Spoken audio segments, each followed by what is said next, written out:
Well, U.S. mortgage rates ending the year at the lowest level since the month of May. The average for a 30-year fixed loan was 6.61% last week.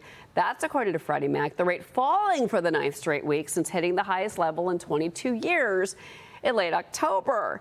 Joining us now, global real estate advisor Jenna Stauffer. Jenna, good morning. Good morning. It's always great to talk real estate with you. Wonderful to talk with you. Thanks for having me. So these lower rates, I mean, is this the turn, do you think, for the mortgage market? Well, it is definitely a breath of fresh air, especially when you're coming out of this housing market in 2023. This was the most unaffordable housing market that we have faced in recent history. I mean, we saw the mortgage rates just go up to a 22-year high, as you mentioned, and it wasn't just mortgage rates. You know, what was happening in this housing market is it was becoming so expensive when prices, everything in general, was just up. So it wasn't just the rates, it was also the home prices that Americans were really facing. So these mortgage rates, definitely a breath of fresh air. It could definitely get some more buyers into the housing market. I think affordability, though, it's still going to be such a factor because the gap between home prices, household income,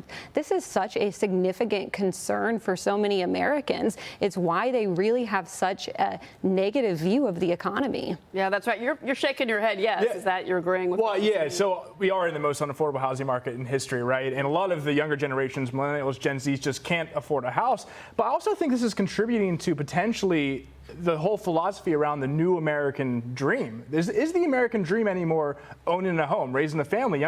Younger people also are not having kids. You know, they're not getting married early on, right? So I want to ask you, from a long-term standpoint, is this something that you're looking at and factoring in? Is the new American dream maybe not owning in a home and maybe just renting your whole life so you can travel, things like that? Well, she is a real estate broker, just to be clear. So that might, just go defend your position. That's right. I'd love to hear it. Yeah. Well, look, I think the American dream of home ownership, it still exists for a lot of people. I mean, this is something that they want to achieve so much. Of course, for the younger generation, I think because they're working remotely, because a lot of the younger generation, they just kind of don't think the same way that the older generation thinks. And yeah, home ownership to them, it's not a top priority. And I'm talking more about people in, you know, around the 24, 26 age group. I just didn't like when I had water come in the basement, you know, just more to take care of, more to think about, right? You've got time to change your mind, Luke. All right. Yeah, and my sisters and I, we're all just starting family. She has a little baby. I have a 1-year-old. And as Luke said, you know, this was the linchpin of the American dream. And I want to bring in, there was a Wall Street Journal survey in November that said only 36% of American voters see the American dream as a reality within their reach. So you answered the question. You think, yes, this is going to be something that stays around. But frankly, everyone, as you said, works remotely. We're atomized. You know, you get your food delivered to your door. When you go on Uber, you check no conversation. So the trend that you said that you see, do you think that's enduring into perpetuity, or do you think this next generation is going to change everything? Oh, I think this next generation already is changing everything. Wow. So yes, I think that it's just going to be a different story with this generation based on the older generation. Priorities are just different. And like you're talking about, just everything, technology is just so much different. You know, but let's pick up on that, because a lot of the boomers are the ones that have been sitting on their homes. They don't want to sell. They don't want to get rid of them yet, move into a more, you know, like a smaller space, more, you know, whatever, because of the price. But then you had November pending home sales. Those were flat, right? I think it was unchanged. Yeah, October. Compared to October, at 5.2% lower than November of 2022. So kind of flat.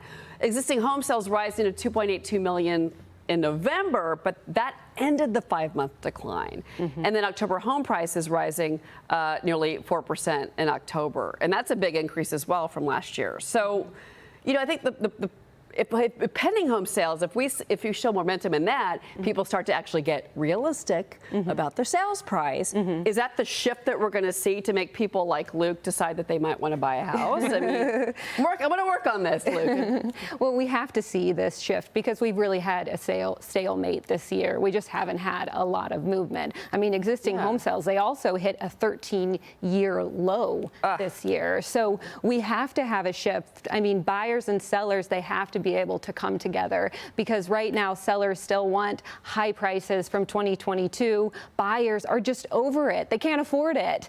They want deals, which in some markets, buyers are able to get some opportunities. There are deals out there. There are still people who have been able to purchase homes this year. Well, let's talk about that. So let's talk about the hot markets for 2024. You know, get your crystal ball out. But I mean, yeah, I mean, look, you're right. I mean, I will tell you, I'm seeing prices. You know, I track Phoenix a lot. I track Las Vegas. There's definitely price pressure in those markets, which really kind of hit in October, which makes this data, I think, more interesting. What are you seeing? Well, something that I've always thought that we're going to see in 2024 is that areas in the Midwest, areas in the Northeast, areas that are more affordable, where the cost of living is lower. These are going to be spots that people are going to migrate to, because they have to migrate to these places, because they can't afford the cost in bigger cities. And they can't, with everything just being so much higher and affordability being such an issue, this is the trend that we're going to continue to see in 2024.